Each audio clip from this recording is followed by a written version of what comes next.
नमस्कार, मेरा नाम है डॉक्टर भंवर, कंसल्टेंट यूरोलॉजिस्ट, फिलिक्स हॉस्पिटल। आज हम बात करेंगे ब्लैडर कैंसर पे, यूरिनरी ब्लैडर कैंसर पे। यूरिनरी ब्लैडर कैंसर का मतलब होता है जो पेशाब की थैली है उसके अंदर कैंसर हो जाना।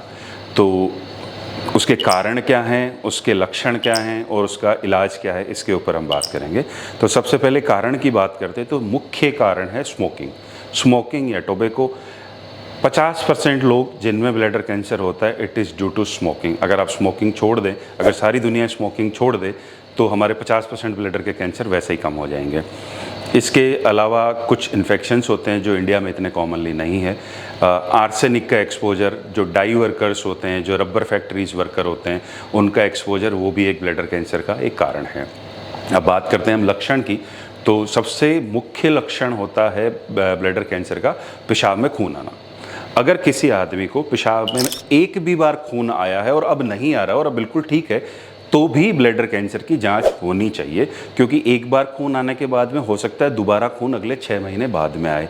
तो इस दौरान ट्यूमर हमारा बढ़ता रहता है। तो अगर एक भी बार पेशाब में खून आया है तो आपकी ब्लैडर कैंसर के लिए जाँच होनी चाहिए। इसके अलावा जो दूसरा लक्षण है वो तक जो थोड़ा कम कॉमन है, जो हो सकता है पेशाब में जलन लगना। पेशाब में जलन लगने के बहुत सारे कारण होते हैं, उनमें से एक कारण होता है ब्लैडर कैंसर का होना।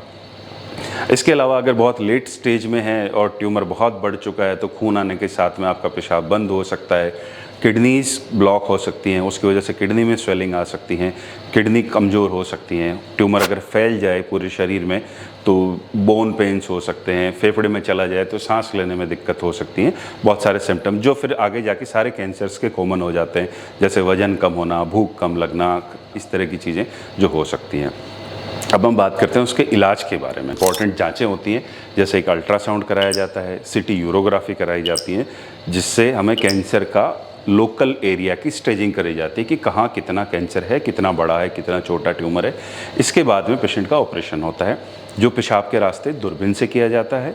उससे जो अंदर गांठ है या जो ट्यूमर है उसको निकाला जाता है। वो निकालने के बाद वो ट्यूमर बायोप्सी में जाता है। बायोप्सी में उसकी स्टेजिंग आती है कि वो कौन सी स्टेज में है, T1 है, T2 है। इसके अलावा एक पैट स्कैन या पूरे शरीर का सिटी स्कैन कराया जाता है, जिससे ये पता चलता है कि शरीर के और हिस्सों में कहीं ट्यूमर फैल तो नहीं गया, क्योंकि दोनों का इलाज अलग अलग है। अगर ट्यूमर पूरे शरीर में फैल चुका है तो उसका अलग इलाज है, नहीं फैला है तो अलग इलाज है। तो उसमें अगर ट्यूमर का मुख्य रूप से 3 जो प्राइमरी डिवीजन्स हैं कि T1 ट्यूमर हो सकते हैं, T2 ट्यूमर हो सकते हैं और मेटास्टेटिक ट्यूमर हो सकते हैं। जो T1 ट्यूमर है उनमें ऑपरेशन के बाद में दवाई चलती है, इम्यूनोथेरेपी चलती है या इंट्रावेसाइकल कीमोथेरेपी चलती है, जिसमें पेशाब की थैली में ही दवा डाली जाती है, चाहे वो BCG हो, चाहे वो मिटोमाइसिन हो, ये दवाइयाँ डाली जाती हैं।